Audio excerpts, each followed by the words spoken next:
Una de las promesas más importantes de Andrés Manuel López Obrador cuando empezó su sexenio como presidente de la República fue rescatar a Pemex. Y con cierta frecuencia ha venido diciendo que efectivamente estamos rescatando a Pemex y Pemex está cada vez mejor.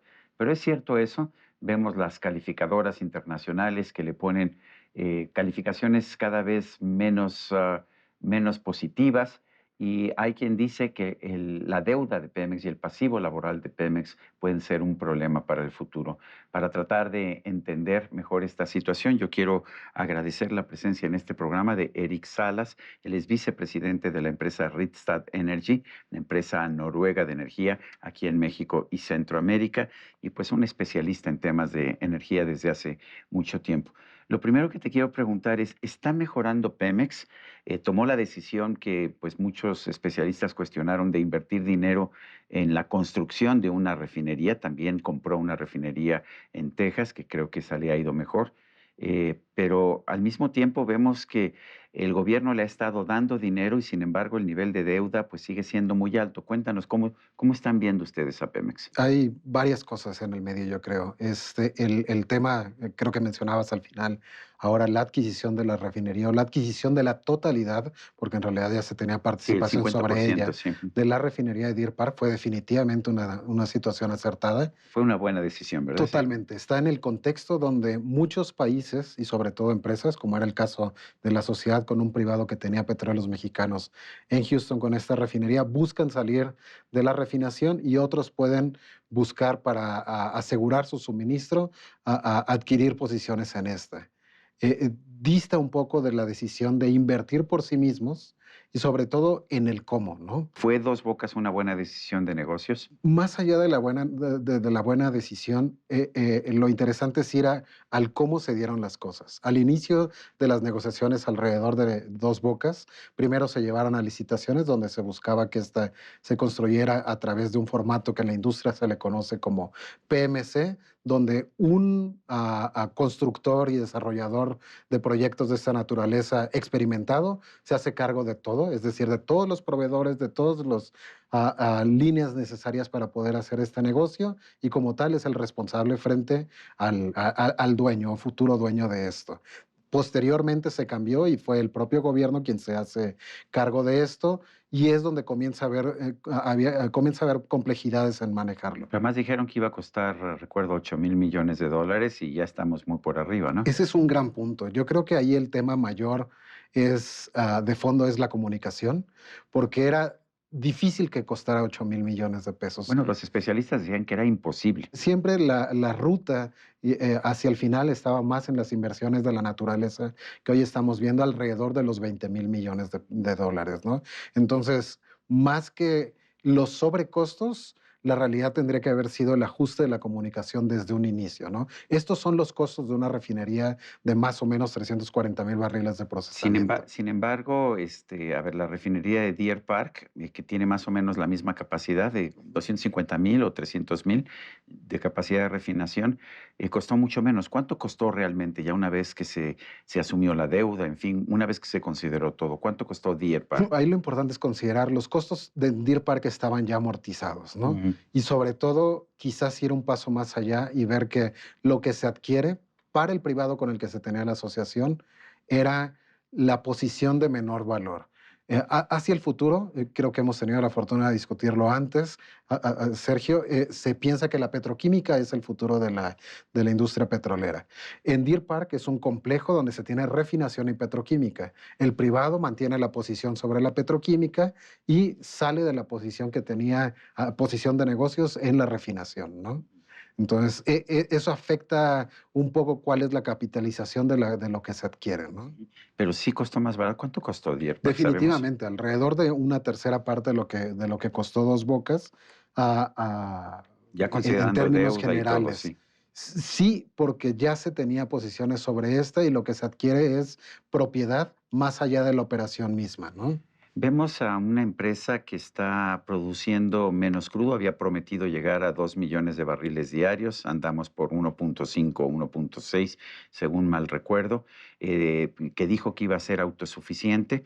Ahora estamos viendo, de hecho, que se están reduciendo las exportaciones de crudo con el fin de poder refinar más. ¿Está siendo más rentable esto a Pemex? Creo que das en el punto clave, ¿no? El núcleo de la operación y los negocios en la industria petrolera, y aquí es donde comienza a haber algunos quizás puntos a analizar más a fondo, es no los volúmenes producidos, sino debe ser la rentabilidad y las utilidades generadas por cualquier petrolera. Gran ejemplo de esto es, por ejemplo, Ecopetrol, quien está incrementando sus posiciones en Norteamérica, en Estados Unidos, y tiene una mucho menor producción en términos de volumen, y sin embargo la rentabilidad es muy grande. ¿Ecopetrol de qué país es? De Colombia. De Colombia. Sí, Ecopetrol es la petrolera nacional de Colombia.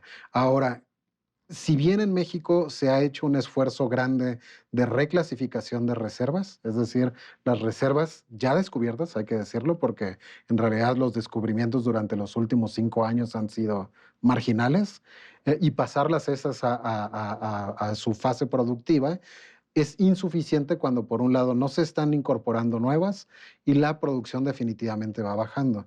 Hay otras cosas más que hay que analizar, en que no solamente la producción baja, sino la proporción de crudo como tal de aceite ha disminuido y ha incrementado la de condensados, ¿no? Que no solamente no tiene el mismo valor que el crudo, sino por otro lado, México no precisamente posee la infraestructura para poder sacar el mayor valor de estos De estos condensados, ¿no? condensados. Pemex también controla el gas natural, tiene un monopolio en México de gas natural.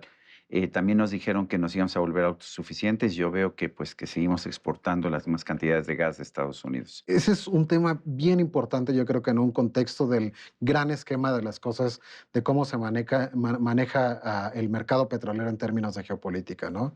Hasta hace años se hablaba de la triada energética, donde se consideraban algunos factores, y ahora, después, en particular, de dos escenarios, donde pasamos primero por la crisis energética de la pandemia y posteriormente la invasión de Rusia a Ucrania, se ha revalorado la importancia de la seguridad energética. Ujú. Y cuando se habla de seguridad energética, algunos países, en Noruega principalmente, habla de, y es curioso porque se habla de soberanía energética, Ujú. concepto que se ha llegado a utilizar aquí en México. Sin embargo, la concepción de este para la Unión Europea es asegurar rutas o vías de suministro para la energía, Ujú. diversificación de suministradores y aseguramiento de las fundamentales, es decir, de las condiciones para que se desarrolle en el Ahora, lugar esta energía. nosotros compramos todo nuestro gas de Estados Unidos, o casi todo nuestro gas de Cerca Estados del Unidos. 90%. Eso es. Y al mismo tiempo, no estamos produciendo más porque aquí prohibimos el fracking y la mayor parte del gas se produce por fracking. O sea que nos hemos hecho daño a nosotros mismos, ¿no es así? Es un punto clave. Y no solamente eso, el valor que tiene el gas natural, ¿no? Ujú. A diferencia del petróleo, que por supuesto tiene una importancia más que relevante en el mercado internacional por su comercialización y lo que llega a refinación, el gas natural va directamente a la generación de energía eléctrica y la industria, ¿no? Ah, ah, sí, es un gran problema, y más aún que es un obstáculo no regulatorio el tema de la producción del gas natural, y que nos obliga a estas importaciones. Y por otro lado, lo más importante, comenzando a ver hacia el futuro, es que nos limita la producción de energías más limpias, al menos más limpias que combustóleo, diésel u otras fuentes, para el gas natural, y entonces captar nuevas inversiones y economías, ¿no? Ujú. Déjame ir a la parte financiera de Pemex.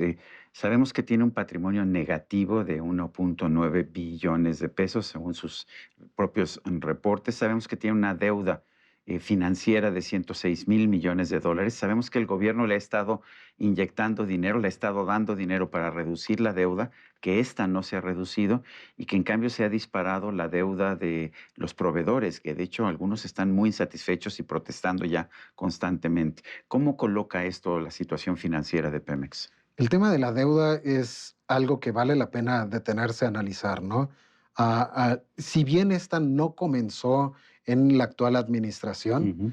el spike, el pico más alto de esta fue hacia mediados de la administración anterior, tiene que verse que se elimina uno de los factores que al menos la justificaban, que era la construcción de inversiones de largo plazo que permitieran la rentabilidad de esta misma deuda, ¿no? Ujú. Ahora concentrándose, por supuesto, en el sustentar las operaciones, donde Petróleos Mexicanos adquiere cada vez más obligaciones y reduce la participación en asociaciones, ¿no? Con esto hay que ver también que no ha sido Petróleos Mexicanos la única empresa que ha estado en esta posición. Antes de ellos Petrobras, y entonces quizás lo que vale Petrobras, Petrolera Nacional de Sí, de Brasil, Brasil. Ujú. y entonces vale la pena ver qué han sido las cosas que le permitieron a Brasil salir de esta posición. ¿Qué hizo Brasil? Y, por ejemplo, tiene que ver con las operaciones de más alto riesgo y menores márgenes, entre ellas el downstream, la refinación, ¿no?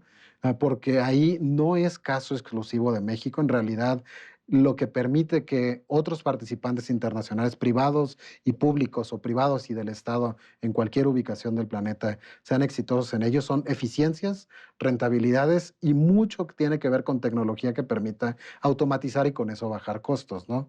Teniendo esos elementos es posible manejar la refinación o el downstream en general como algo, como una alternativa.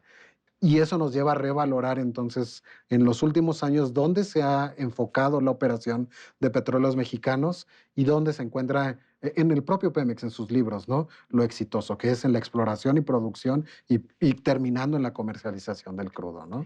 Eh, ¿Cómo ves la situación de Pemex? El presidente nos dijo que iba a rescatar a Pemex. Hay quien dice que no ha sido rescatado, que está en peor situación de la que estaba en 2018. ¿Qué opinas? Yo creo que quizás poniendo la vista hacia el futuro, porque definitivamente estamos acercándonos al final de la administración, nos permite ver más aún las oportunidades porque necesitamos acercarnos a ellas, ¿no?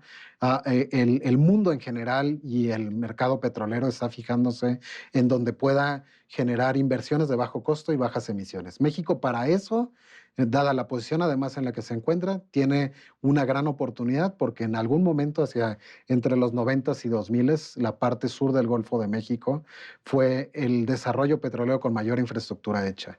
Eso no permite otra cosa más que hacer inversiones donde ya se tiene desarrollada infraestructura y que en teoría van a tener menor costo porque fue amortizado ya durante los 40 años posteriores. Anteriores. Anteriores, perdón.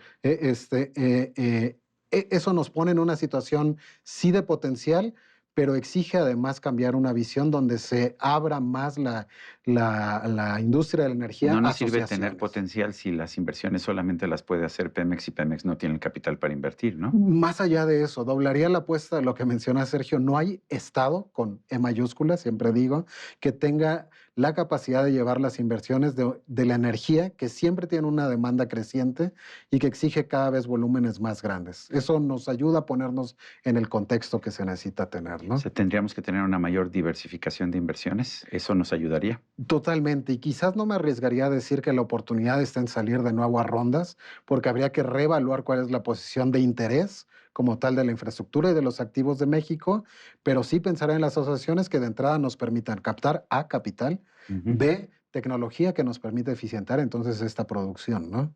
Bueno, pues yo quiero agradecerte, Eric Salas, especialista en temas de energía, vicepresidente en México y Centroamérica de Rystad Energy, una empresa noruega.